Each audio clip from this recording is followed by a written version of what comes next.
Hello everyone.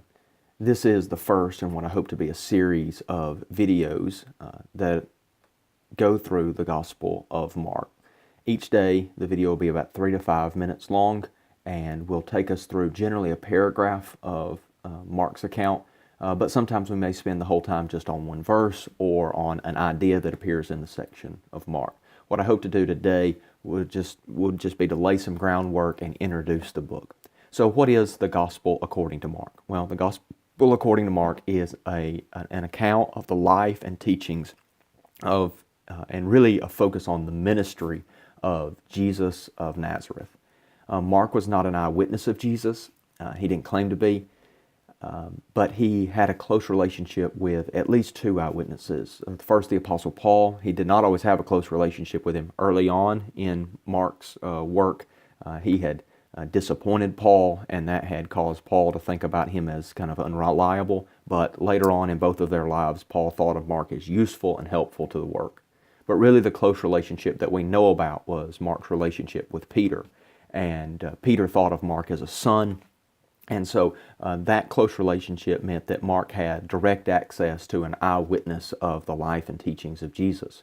And some have suggested, and I don't think wrongfully so, that perhaps Mark is to some degree some of the eyewitness accounts of the Apostle Peter that Mark is writing down for us. But of course, Mark is writing as being inspired by the Holy Spirit, and so that's an important thing to keep in mind as we look at the gospel account.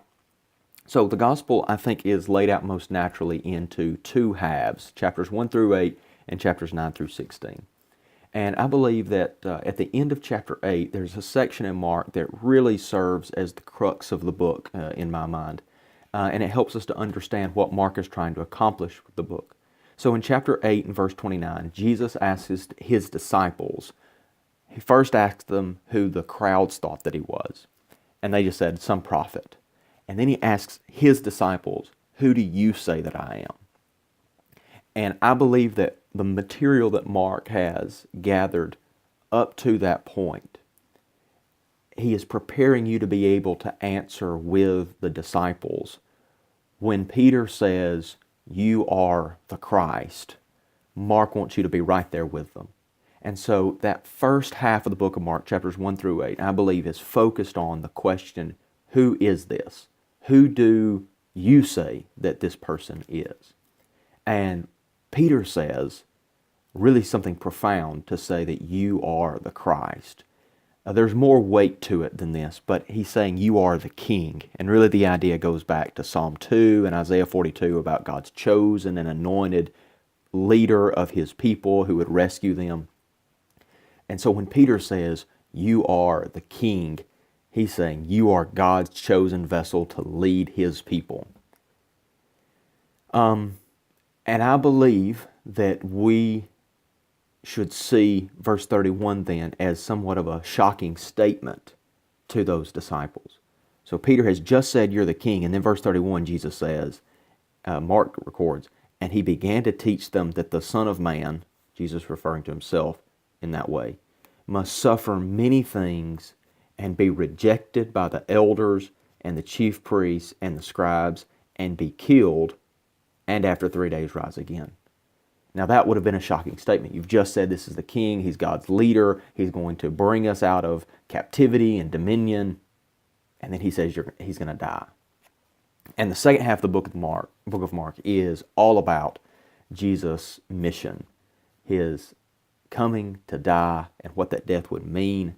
And so reconciling these two halves, that Jesus is the King and that Jesus came to die, is in some way, I think, the burden of the Gospel of Mark that we're going to try to wrestle with through these studies. There's another major theme that I want us to highlight right now before we get into our study in full force in the morning. And that is, when Peter hears this, that Jesus is going to die, he's flabbergasted. Can't believe that this is going to happen. But Jesus notches it up a little bit in verse 34. And calling the crowd to him with his disciples, and he said, if anyone would come after me, let him deny himself and take up his cross and follow me. Not only is Jesus going to take up a cross, but if we're going to be his disciples, we have to as well.